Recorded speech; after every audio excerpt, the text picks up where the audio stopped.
Act as if you've already won millions. Not someday, not in the future, but right now. Because the moment you truly feel it, think it, and carry yourself like it's already yours, something shifts inside you. You stop chasing and start attracting. You stop doubting and start deciding. This isn't about pretending in a fake way. It's about embodying the version of you who already made it. How would you walk? How would you speak? What would you tolerate? And what would you never accept again? When you act from that place, life begins to respond differently. Opportunities notice you. Confidence becomes natural. And suddenly, what once felt impossible starts feeling inevitable. What if the only thing standing between you and millions isn't luck, connections, or timing, but the way you think right now in this very moment? Most people wait for money to change their mindset, but the truth is, the mindset comes first. Wealth doesn't begin in your bank account, it begins in your mind. And if you keep thinking like someone who is broke, doubtful, or limited, no amount of money will ever feel like enough, even if it comes. Thinking like a millionaire isn't about pretending you're rich when you're not. It's about upgrading the way you see yourself and the world.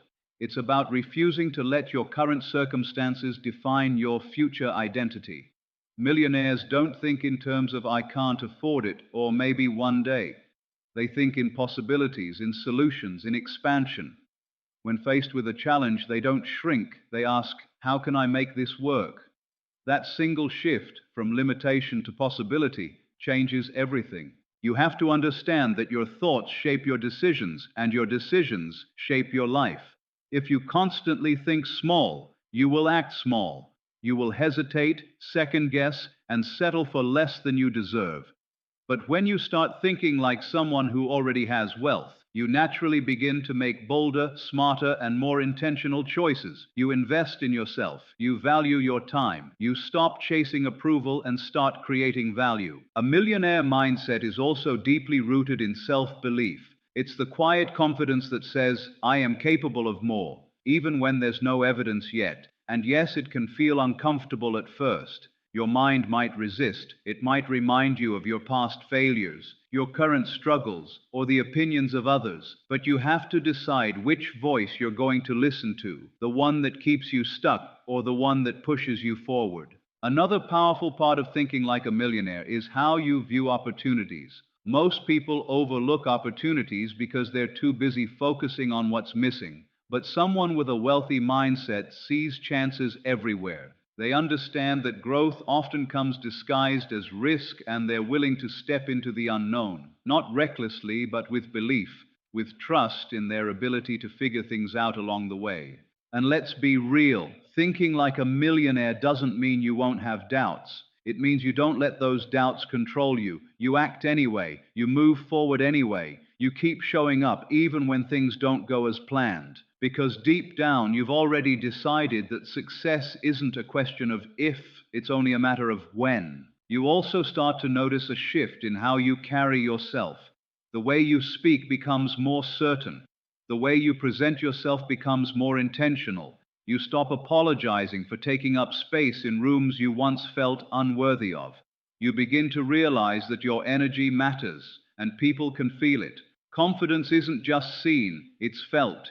And when you think like a millionaire, that energy becomes magnetic. It's important to remember that this isn't about arrogance or ego. It's about ownership. Ownership of your potential, your decisions, and your future. It's about knowing that you don't need permission to aim higher. You don't need validation to believe in yourself. You decide who you are becoming long before the world recognizes it. So start now. Pay attention to your thoughts. Challenge the ones that limit you. Replace them with ones that empower you. Speak to yourself like someone who knows they're going to win. Because the truth is, the moment you change the way you think, you begin changing the direction of your life.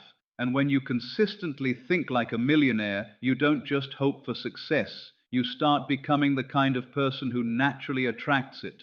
What if you didn't have to wait for success to feel successful? What if, instead of hoping, wishing, and chasing, you could step into the feeling of already having it, right here, right now? Because the truth is, the way you feel about your life today is quietly shaping what shows up tomorrow. And most people get this backwards. They think, I'll feel confident when I have money, I'll feel secure when I succeed. But it doesn't work like that. You have to feel it first. Feeling success as if it's already yours isn't about lying to yourself or ignoring reality. It's about choosing a different internal state, regardless of what's happening outside. Right now, you might not have millions in your bank account, but you can still feel abundant. You can still feel grateful, powerful, and certain. And those feelings are not small. They are signals. They tell your mind, your actions, and even the way you show up in the world that you are already aligned with something bigger. Think about how you act when you feel confident. You speak differently. You walk differently. You take chances you would normally avoid. Now compare that to how you act when you feel lack or insecurity. You hold back. You doubt yourself. You play small. The external world responds to these internal signals more than you realize. When you feel successful, you naturally behave in ways that attract success. It's not magic, it's alignment. The challenge is that your current circumstances can try to pull you back into old feelings. Maybe your bank account doesn't reflect what you want yet. Maybe people around you don't believe in your vision. Maybe you face setbacks that made you question everything. But this is exactly where the shift needs to happen. Can you still feel successful even when there's no proof yet? Can you hold on to that inner certainty when nothing outside is confirming it? That's the real power. When you start practicing this, it might feel unfamiliar at first. Your mind might say, "Who do you think you are?" Or "This isn't real." But that's just your old conditioning speaking. You've spent years feeling a certain way, so of course something new will feel uncomfortable. But discomfort doesn't mean it's wrong. It often means you're growing. And the more you return to that feeling of already having what you desire, the more natural it becomes. Gratitude plays a huge role here. Not fake gratitude, but genuine appreciation for what you already have, combined with excitement for what's coming. When you feel grateful, you shift out of lack and into abundance. You stop focusing on what's missing and start recognizing what's already working. And that emotional state is powerful. It changes your perspective, your mood, and your energy. Another important part of this is visualization. Take a moment to really imagine your life as if you've already reached that level of success. Where are you? How do you spend your day? Who are you surrounded by? But don't just see it, feel it. Feel the ease, the freedom, the confidence. Let it become real in your mind, because your brain doesn't fully distinguish between imagination and reality. The more vividly you feel it, the more your mind starts accepting it as your new normal. And when that happens, something shifts. You stop desperately wanting success because in your mind you already have it. And that removes pressure. It removes the energy of lack. Instead of chasing, you start creating. Instead of forcing, you start allowing. You become calmer, more focused, more intentional, and ironically, that's when things begin to flow. Feeling success also affects how you handle challenges. When you already feel like a successful person, setbacks don't break you, they don't define you. You see them as temporary, as part of the process. You don't take failure personally, you take it as feedback, because deep down, you still feel like someone who is going to win.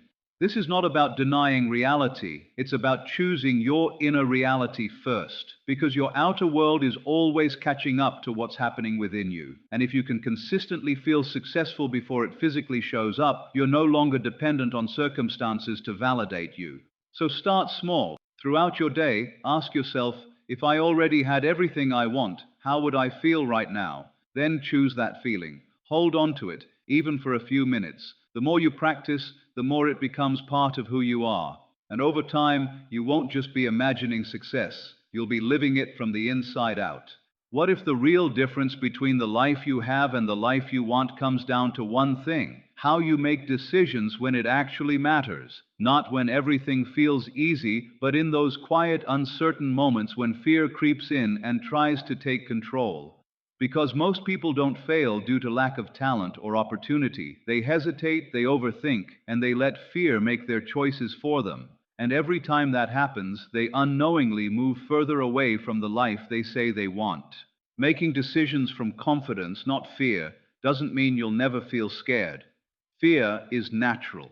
It shows up whenever you're stepping into something new or unfamiliar. But the problem isn't fear itself, it's letting that fear decide your next move. When fear is in charge, it tells you to wait, to play safe, to avoid risk, to stay where things feel comfortable.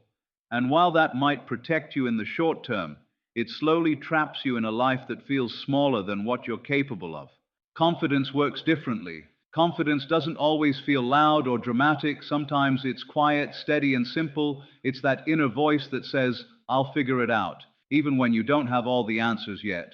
It's choosing to move forward despite the uncertainty. It's trusting yourself enough to take action, even if things don't go perfectly. And here's the truth most people miss.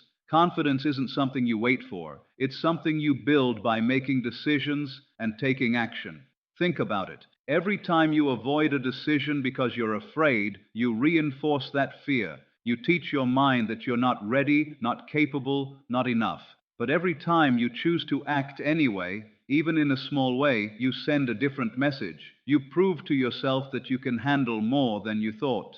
And that's how confidence grows. Not from thinking about it, but from doing. When you start making decisions from confidence, your entire approach to life changes. You stop asking, what if this goes wrong? And start asking, what if this works out? You stop focusing on worst case scenarios and begin to see possibilities. You become more open, more willing, more proactive. And that shift alone can open doors you didn't even know existed. It also changes how you handle mistakes.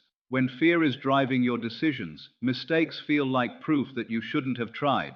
They make you want to retreat, to play even smaller. But when you're operating from confidence, mistakes become part of the process. They don't define you, they teach you. You learn, adjust, and keep moving, because your identity is no longer tied to being perfect, it's tied to growing. There's also a powerful sense of ownership that comes with confident decision making. You stop waiting for permission from others. You stop relying on constant validation. Instead, you begin to trust your own judgment. You realize that no one else is living your life, so no one else gets to decide your direction. That doesn't mean you ignore advice. It means you don't let other people's opinions override your own inner knowing. Of course, this isn't always easy. There will be moments when fear feels louder than confidence, moments when doubt tries to pull you back into old patterns. But in those moments, you have a choice. You can either follow the familiar path of hesitation, or you can pause, take a breath, and choose differently. You can remind yourself that growth doesn't happen inside your comfort zone. And sometimes, making a confident decision doesn't look big or dramatic. It can be as simple as speaking up when you would normally stay quiet, saying yes to an opportunity you would usually avoid, or finally starting something you've been putting off. These small decisions matter more than you think because they shape your identity over time. They turn you into someone who acts, not someone who waits. The more you practice this, the more natural it becomes. You start to notice that you're less controlled by fear and more guided by intention. You move with more clarity, more purpose, and more trust in yourself. And even when things don't go exactly as planned, you don't fall apart. You adapt because you know you can. At the end of the day, your life is a reflection of the decisions you make consistently. Not once, not occasionally, but every single day. And if you want a different life, you have to start making different decisions. Decisions that come from belief, not doubt. From possibility, not limitation. So the next time you're faced with a choice, don't ask yourself what feels safe. Ask yourself what aligns with the person you're becoming. Choose the option that expands you, even if it scares you a little, because that's where growth lives. And that's how you begin to build a life that reflects not your fears, but your true potential. What if the reason you're not where you want to be yet has nothing to do with your abilities and everything to do with what you've been willing to tolerate? Not your dreams, not your goals, but your standards. Because the truth is, your life will always reflect what you accept. Not what you say you want, but what you repeatedly allow. And the moment you begin to raise your standards and truly value yourself, everything starts to shift. Most people don't even realize how low their standards have quietly become. They settle for less in their environment, in their habits, in the way they speak to themselves, and even in the way others treat them. They stay in situations that drain them, entertain thoughts that weaken them, and hold on to patterns that keep them stuck. Not because they don't want better, but because they've gotten used to less. And over time, what once felt uncomfortable becomes normal. Raising your standards isn't about becoming perfect or expecting perfection from life. It's about deciding that certain things are no longer acceptable. It's about drawing a line and saying, this is not who I am anymore. It's choosing growth over comfort, discipline over excuses, and self-respect over temporary ease. And that decision, as simple as it sounds, is incredibly powerful. When you start to value yourself more, you naturally begin to expect more from yourself and from others. You become more intentional about how you spend your time, who you surround yourself with, and what you give your energy to. You stop saying yes to things that don't align with your goals, and you stop tolerating behaviors that don't match your worth, not out of ego, but out of clarity. Self-worth is at the core of all of this.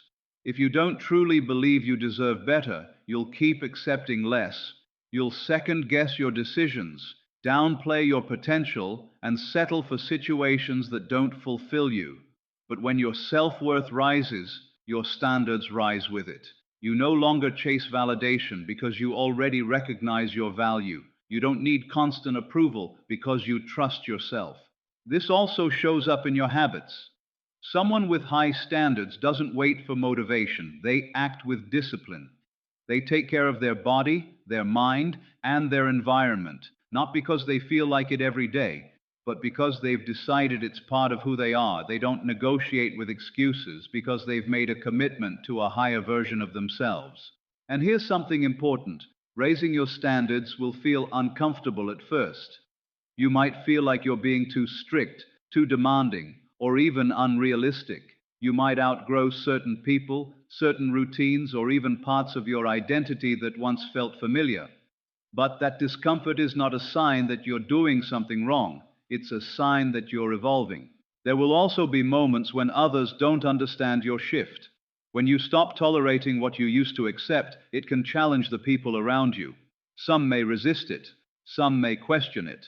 But you have to remember, you're not here to stay the same just to keep others comfortable. You're here to grow into the person you know you can become. As your standards rise, so does the quality of your life. You begin to notice that you attract better opportunities, healthier relationships, and more aligned experiences. Not because of luck, but because you're no longer available for anything less. You've created a new baseline for what is acceptable in your world. It also changes the way you talk to yourself. Instead of harsh criticism or constant doubt, you begin to speak with more respect and encouragement. You hold yourself accountable, but you also support your own growth. You stop tearing yourself down for mistakes and start learning from them. Because someone who values themselves doesn't stay stuck in self-sabotage. Raising your standards is ultimately about identity. It's about deciding who you are and what you stand for, regardless of your current situation. It's choosing to act in alignment with that identity, even when it's inconvenient or challenging. And over time, those choices compound. They shape your habits, your mindset, and your results. So take a moment and ask yourself, what have I been tolerating that no longer aligns with the life I want? Where have I been settling, even though I know I'm capable of more? And more importantly, what am I willing to change starting today? Because the moment you raise your standards, you send a clear message to yourself and to the world that you are ready for more. And when that message is consistent, when it's backed by action, life has no choice but to meet you at that level. What if the reason your goals still feel far away isn't because you're not working hard enough, but because your actions don't actually match the person you're trying to become? It's a tough thought, but an important one. Because no matter how big your dreams are, no matter how clearly you can see your future, if your daily actions don't align with that version of you, you'll keep feeling stuck in the same place. Aligning your actions with your future self means this. You stop living only based on your current reality, and you start behaving like the person who already has what you want. Not perfectly, not all at once, but intentionally, consistently, and consciously. You begin to close the gap between who you are today and who you're becoming. Think about your future self for a moment. The version of you who has already succeeded, who has already built the life you dream about. How do they spend their mornings? What kind of habits do they have? How do they respond to challenges? What do they prioritize and what do they avoid? That version of you isn't just defined by outcomes, but by patterns, by choices made repeatedly over time. Now, here's where it gets real. Most people admire that future version of themselves, but they don't act like them. They wait to feel ready. They wait for motivation. They wait for the right time. But your future self didn't get there by waiting. They got there by doing the things that needed to be done, even when it wasn't easy, even when it didn't feel exciting. Alignment starts in the small moments. It's not just about big, life-changing decisions. It's about what you do when no one is watching. It's about whether you choose discipline over distraction, growth over comfort, and focus over excuses. Every small action either moves you closer to that future version or keeps you tied to your current one. One of the biggest shifts you can make is asking yourself a simple question throughout your day. Is this something my future self would do? And be honest with the answer. Your future self wouldn't constantly procrastinate on important tasks. They wouldn't settle for habits that drain their energy or waste their time. They wouldn't ignore opportunities out of fear. They would act with purpose, even in the smallest details. This doesn't mean you have to be perfect. You're going to have off days. You're going to make mistakes. But alignment isn't about perfection. It's about direction. It's about consistently choosing better, even if it's just a little bit better than yesterday. It's about building momentum, one decision at a time.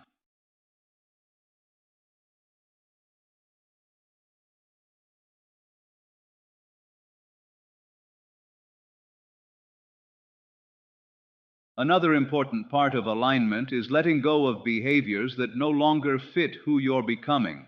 Sometimes growth isn't about adding more, it's about removing what's holding you back. Old habits, negative self-talk, unproductive routines, these things create a gap between you and your future self. And the longer you hold on to them, the harder it becomes to move forward. Your environment also plays a role. The people you surround yourself with, the content you consume, the way you structure your day, it all influences your actions. If your environment supports your old identity, it will keep pulling you back. But if you intentionally create an environment that reflects your future self, it becomes easier to stay aligned. There's also a deeper level to this, your identity. When you truly start seeing yourself as the person you want to become, your actions begin to follow naturally. You don't have to force everything because it starts to feel like this is just who you are. You're not trying to be disciplined, you are disciplined. You're not trying to grow, you are someone who grows. And here's the powerful part. Your results will always catch up to your identity and your actions. Not instantly, not overnight, but inevitably. When you consistently act in alignment with your future self, you build trust with yourself. You prove that you're serious about your goals.